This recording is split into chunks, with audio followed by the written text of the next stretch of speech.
9-ാം തീയതിയും 11-ാം തീയതിയും നടക്കുന്ന തദ്ദേശ സ്വയംഭരണ സ്ഥാപനങ്ങളിലേക്കുള്ള തെരഞ്ഞെടുപ്പിൽ കൊല്ലം നഗരസഭയുടെയും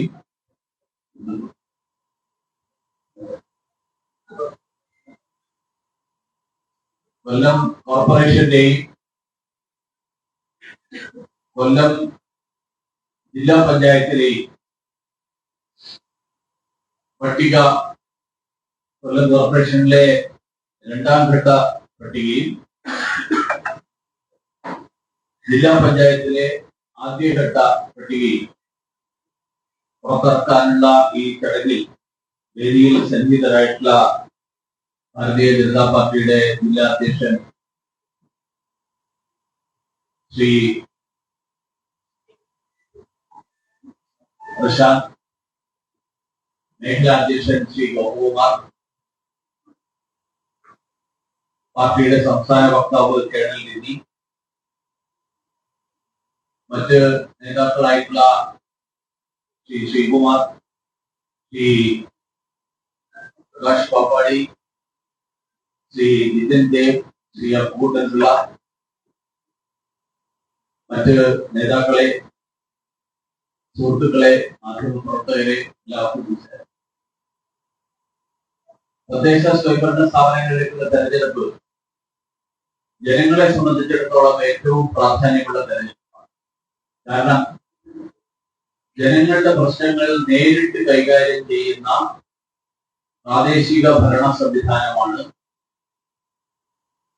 കോർപ്പറേഷനുകളും മുനിസിപ്പാലിറ്റികളും അതോടൊപ്പം ത്രിതല ഗ്രാമപഞ്ചായത്ത് സംവിധാനം. അതുകൊണ്ട് തന്നെ ആണ് ഞാൻ സൂചിപ്പിച്ചത്, ജനങ്ങൾ ഏറ്റവും താല്പര്യത്തോടുകൂടി പ്രാധാന്യത്തോടുകൂടി കാണുന്ന തെരഞ്ഞെടുപ്പാണ് ഇത്.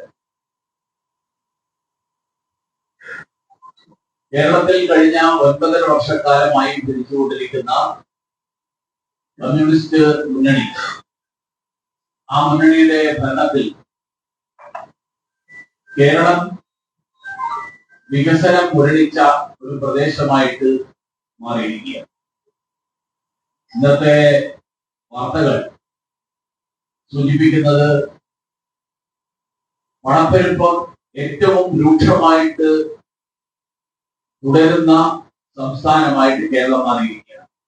കഴിഞ്ഞ 10 മാസക്കാലമായി രാജ്യത്ത് മറ്റെല്ലായിടത്തും പണപ്പെരുപ്പത്തിന്റെ തോത് കുറയുമ്പോൾ കേരളത്തിൽ മാത്രം ആ പണപ്പെരുപ്പം വർദ്ധിക്കുന്നു എന്നുള്ളതാണ് കണക്കുകൾ പുറത്തു വന്നിട്ടുള്ള കണക്കുകൾ.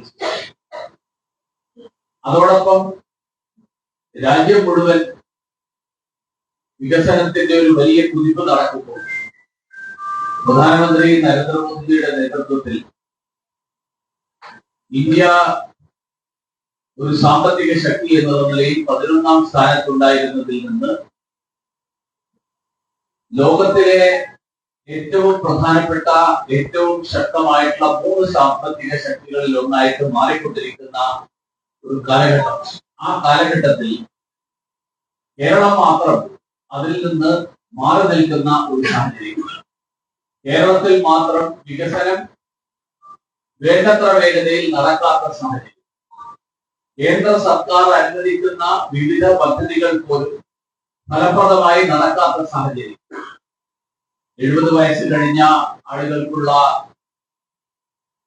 ആരോഗ്യ ഇൻഷുറൻസ് പദ്ധതിയാണെങ്കിലും, എല്ലാവർക്കും കുടിവെള്ളം എത്തിക്കുക എന്നുള്ള ലക്ഷ്യത്തോടുകൂടിയുള്ള ജൽജീവൻ മിഷൻ പദ്ധതിയാണെങ്കിലും, ഇതെല്ലാം കേരളത്തിൽ ഇപ്പോഴും ലക്ഷ്യം നേടുന്നതിന് എത്രയോ പുറകിലാണ്. 70 വയസ്സ് കഴിഞ്ഞവർക്കുള്ള ആരോഗ്യ പരിരക്ഷയ്ക്ക് വേണ്ടിയിട്ടുള്ള പദ്ധതി നടപ്പിലാക്കാൻ പോലും സന്നദ്ധരല്ല എന്നുള്ളതാണ് സംസ്ഥാന സർക്കാർ എടുത്തിരിക്കുന്ന നിലപാട്. പ്രായം ചെന്ന ആളുകളോട് കാണിക്കുന്ന ഈ അങ്ങേയറ്റത്തെ അവഗണനയും അനാസ്ഥയും അവരെ 2ാം കിട പൗരന്മാരായിട്ട് കാണാനുള്ള സർക്കാരിന്റെ മനോഭാവം, ആ മനോഭാവം അങ്ങേയറ്റം പ്രതിഷേധാർഹമാണ്, അപലപനീയമാണ്. കൊല്ലത്തെ സംബന്ധിച്ചിടത്തോളം കൊല്ലം കേരളത്തിലെ അല്ലെങ്കിൽ ഇന്ത്യയിൽ തന്നെ വളരെ സുപ്രധാനമായിട്ടുള്ള പട്ടണങ്ങളിൽ കശുവണ്ടിയുടെ ആഗോള തലസ്ഥാനം എന്നാണ് ഈ പട്ടണം ഒരു കാലത്ത് അറിയപ്പെട്ടത്. കയർ മേഖലയുടെയും സമുദ്രോൽപ്പന്നങ്ങളുടെ കയറ്റുമതിയുടെ കാര്യത്തിലും ഒക്കെ കൊല്ലത്തിന് അതിൻ്റെതായിട്ടൊരു സ്ഥാനമുണ്ടായിരുന്നു. അതോടൊപ്പം വിനോദസഞ്ചാര മേഖല കൊല്ലത്തെ കേന്ദ്രീകരിച്ചുകൊണ്ടുള്ള ഒരുപക്ഷെ അഷ്ടമുടി കായലിലേക്കുള്ള ദക്ഷിണ ഭാഗത്തു നിന്നുള്ള കവാടം എന്നുള്ള പേരിൽ അറിയപ്പെടുന്ന ഈ പ്രദേശം അതിന് അർഹമായിട്ടുള്ള പുരോഗതി കൈവരിക്കാൻ സാധിക്കുന്ന വിധത്തിൽ വേണ്ട പദ്ധതികൾ ആവിഷ്കരിക്കാൻ ഈ നഗരഭരണത്തിന് നേതൃത്വം നൽകിയവരും ഈ പ്രദേശത്തെ വിവിധ പഞ്ചായത്തുകളും ബ്ലോക്ക് പഞ്ചായത്തുകളും ജില്ലാ പഞ്ചായത്തും മറ്റു മുനിസിപ്പാലിറ്റികളിലും ഒക്കെ ഭരണത്തിന് നേതൃത്വം നൽകിയവർക്കും സാധിച്ചില്ല എന്നുള്ളത് നമുക്കെല്ലാവർക്കും അറിയുന്നു. സാധാരണക്കാർ നേരിടുന്ന അടിസ്ഥാന പ്രശ്നങ്ങൾ കുടിവെള്ളം തൊട്ട് സഞ്ചാരയോഗ്യമായിട്ടുള്ള റോഡുകൾ വരെയുള്ള നിരവധി പ്രശ്നങ്ങൾ, മാലിന്യ സംസ്കരണം തൊട്ട് തെരുവുനായ വരെയുള്ള പ്രശ്നങ്ങൾ, ആരോഗ്യ സുരക്ഷയെ സംബന്ധിച്ചിട്ടുള്ള അങ്ങേയറ്റത്തെ തകർച്ച, വിദ്യാഭ്യാസ മേഖലയിലെ ഏറ്റവും പരിതാപകരമായിട്ടുള്ള സാഹചര്യം. ഈ സാഹചര്യത്തിലാണ് ഈ തെരഞ്ഞെടുപ്പ് നമ്മൾ കേരളം നേരിടാൻ പോകുന്നത്.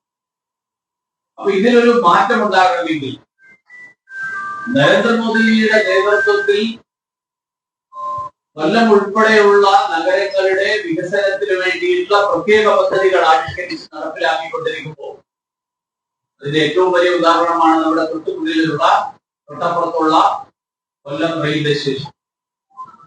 ആഗോള നിലവാരത്തിലേക്ക് കൊല്ലം റെയിൽവേ സ്റ്റേഷനെ ഉയർത്താൻ വേണ്ടിയിട്ടുള്ള ശ്രമങ്ങൾ ദ്രുതഗതിയിൽ നടന്നുകൊണ്ടിരിക്കും. സമ്പൂർണമായിട്ട് അതിനു വേണ്ടിയിട്ടുള്ള സാമ്പത്തിക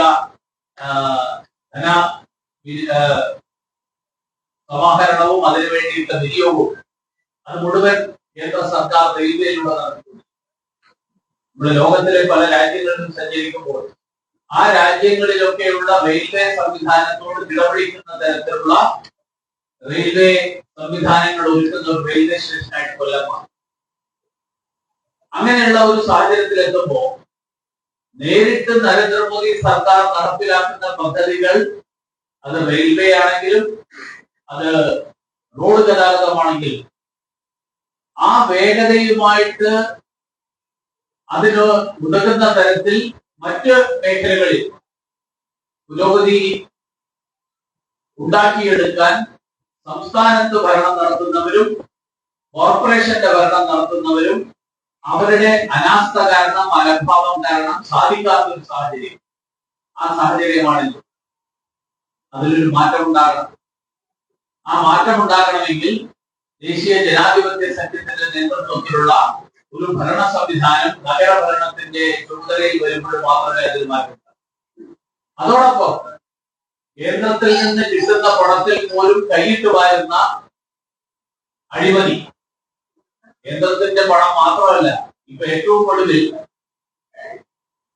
അയ്യപ്പന്റെ സ്വർണം പോലും കൊള്ളയടിക്കുന്ന ഒരു ഭരണ സംവിധാനമാണ് കേരളത്തിലെ ഭരണത്തിന് നേതൃത്വം നൽകുന്നത് എന്നുള്ളത് ഞാൻ പറയല്ല, ബഹുമാനപ്പെട്ട ഹൈക്കോടതി പറയും. അന്താരാഷ്ട്ര വിഗ്രഹക്കടത്ത് മാഫിയയെ പോലെയാണ് കേരളത്തിൽ തിരുവിതാംകൂർ ദേവസ്വം ബോർഡ് പ്രവർത്തിക്കുന്നത് എന്ന് കഴിഞ്ഞ ദിവസം പറഞ്ഞത് കേരള ഹൈക്കോടതി. ഇത്രയും കാലം മുഖ്യമന്ത്രി പറഞ്ഞിരുന്നത് ഉദ്യോഗസ്ഥന്മാരുടെ വീഴ്ച ഞങ്ങൾ കർശനമായിട്ടുള്ള നടപടിയെടുക്കും. പക്ഷെ ഇനി എന്ത് മറുപടി മുഖ്യമന്ത്രിക്ക് പറയാനുണ്ട് എന്നുള്ളതാണ് കേരളത്തിലെ ജനങ്ങൾക്ക് ചോദിക്കുക. കാരണം നിങ്ങളുടെ ഈ കൊല്ലം ജില്ലയിലെ കുളക്കട പഞ്ചായത്തിൽ 2 തവണ പഞ്ചായത്ത് പ്രസിഡന്റായിരുന്ന CPM-ന്റെ ഏത് തീരുമാനവും വെള്ളം ചേർക്കാതെ നടപ്പിലാക്കുന്ന ഒരാളാണ് അറസ്റ്റിലായ ശ്രീ വാസു. അതുകൊണ്ടാണ് ആചാര ലംഘനം നടത്തി സ്ത്രീകളെ പ്രവേശിപ്പിക്കണം എന്നുള്ള CPM-ന്റെ തീരുമാനത്തെ പോലീസുകാരുടെ സംരക്ഷണത്തോടുകൂടി ആ കാലഘട്ടത്തിൽ ശബരിമലയിലേക്ക് സ്ത്രീകളെ പ്രവേശിപ്പിക്കാൻ N വാസുവിന്റെ നേതൃത്വത്തിൽ അന്ന് തുടർന്നു. ഇതേപോലെ ഇപ്പോഴത്തെ ഈ സ്വർണ്ണക്കടത്ത് വിഷയം വരുമ്പോ ആചാര ലംഘനത്തിൽ മാത്രമല്ല ശബരിമലയെ തന്നെ തകർക്കാൻ ലക്ഷ്യം വെച്ചുകൊണ്ടാണ് ഈ സ്വർണ്ണ തട്ടിപ്പ് സ്വർണ്ണ കൊള്ള നടന്നത് എന്നത് വളരെ വ്യക്തമാണ്. വാസു ഒറ്റയ്ക്ക് ഇതൊന്നും ചെയ്യുന്നതാണ് എന്ന് മാർക്സിസ്റ്റ് പാർട്ടി അറിയുന്നവർ പറയും. വാസു ചെയ്യുന്നുണ്ടെങ്കിൽ വാസുവിന്റെ തൊട്ടു മുകളിലുള്ള ദേവസ്വം മന്ത്രിയുടെ അറിവും പങ്കാളിത്തവും ഇല്ലാതെ നടക്കില്ല. അന്നത്തെ ദേവസ്വം മന്ത്രി കടകംപള്ളി സുരേന്ദ്രൻ അതിൽ പങ്കിട്ടു എന്നുള്ള കാര്യം എല്ലാവരും അംഗീകരിക്കുന്ന ഒരു കാര്യമാണ്. അന്ന് പങ്കുണ്ടായിരുന്ന ഈ സാഹചര്യം അതിനുശേഷം 2019 ശേഷം 2025 ഇപ്പോഴത്തെ ദേവസ്വം പ്രസിഡന്റ് പ്രശാന്ത് രണ്ടാമത് വിളിച്ചു വരുത്തി ഉണ്ണികൃഷ്ണൻ പൊന്നി. ഇന്നത്തെ മന്ത്രി വാസവൻ ഇതിൽ പങ്കില്ല എന്ന് വാസവന് പോലും പറയാൻ പറ്റില്ല. കാരണം ഈ മുരാരി ബാബു ഇപ്പൊ അറസ്റ്റിലായിട്ടുള്ള മുരാരി ബാബു, ആ മുരാരി ബാബുവിനെതിരായിട്ട് വിജിലൻസ് റിപ്പോർട്ട് വന്നതിന് ശേഷവും ഏറ്റുമാനൂരിൽ അയാളെ സംരക്ഷിച്ച് നിർത്തിയത് ഇപ്പോഴത്തെ ദേവസ്വം മന്ത്രിയാണ്. ആ കാലത്തെ ദേവസ്വം ബോർഡ് പ്രസിഡന്റ് പത്മകുമാർ. ഇവരൊക്കെ പത്മകുമാർ ആണെങ്കിലും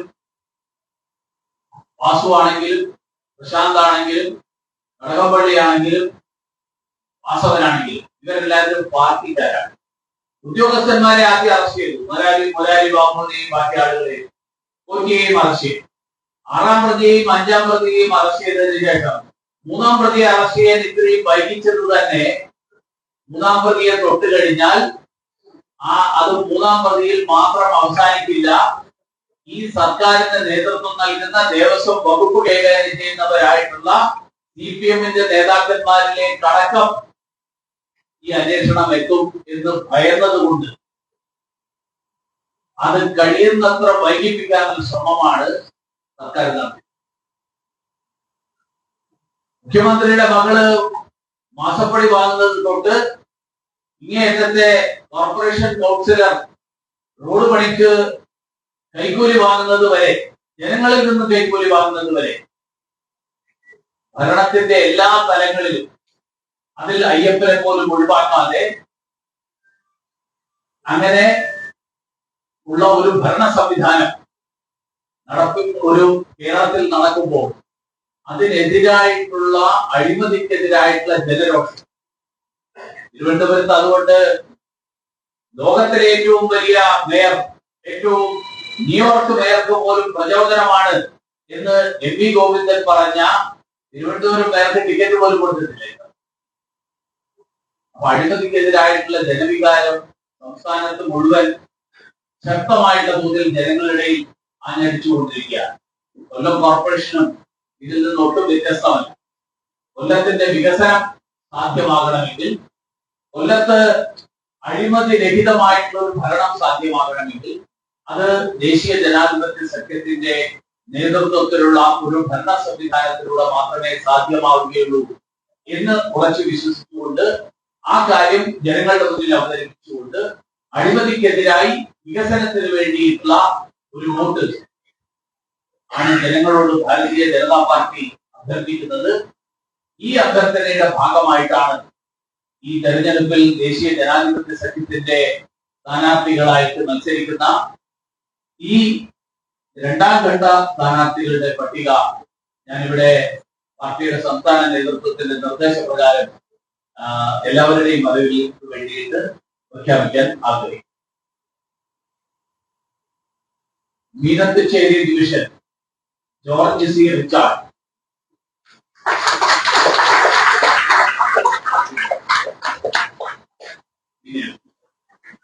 തങ്കശ്ശേരി ഡിവിഷൻ ഷൈനി സുനിൽ,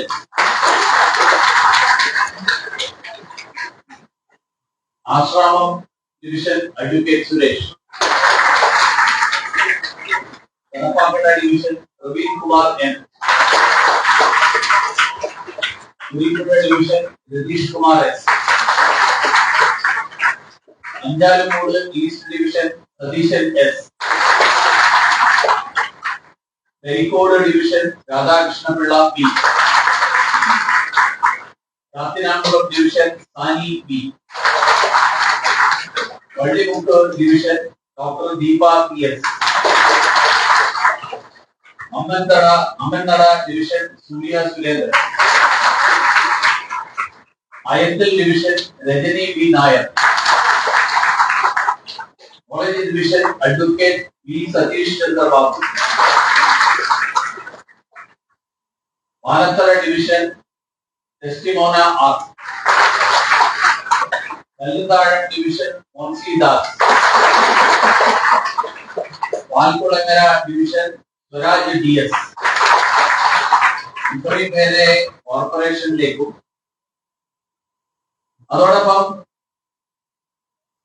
കൊല്ലം ജില്ലാ പഞ്ചായത്തിൽ 5 ഡിവിഷനുകളുടെ സ്ഥാനാർത്ഥികളെ പ്രഖ്യാപിക്കുകയാണ്. Nedumpana division Pathiman Rajendran. Ithikkara division SP Anil Kumar.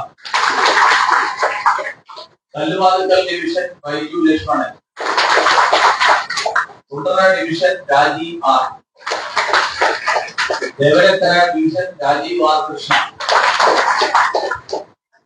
ഇതോടൊപ്പം ബ്ലോക്ക് പഞ്ചായത്തുകളിൽ മത്സരിക്കുന്ന 24 സ്ഥാനാർത്ഥികളെ കൂടി ഇതോടൊപ്പം പ്രഖ്യാപിക്കുകയാണ്.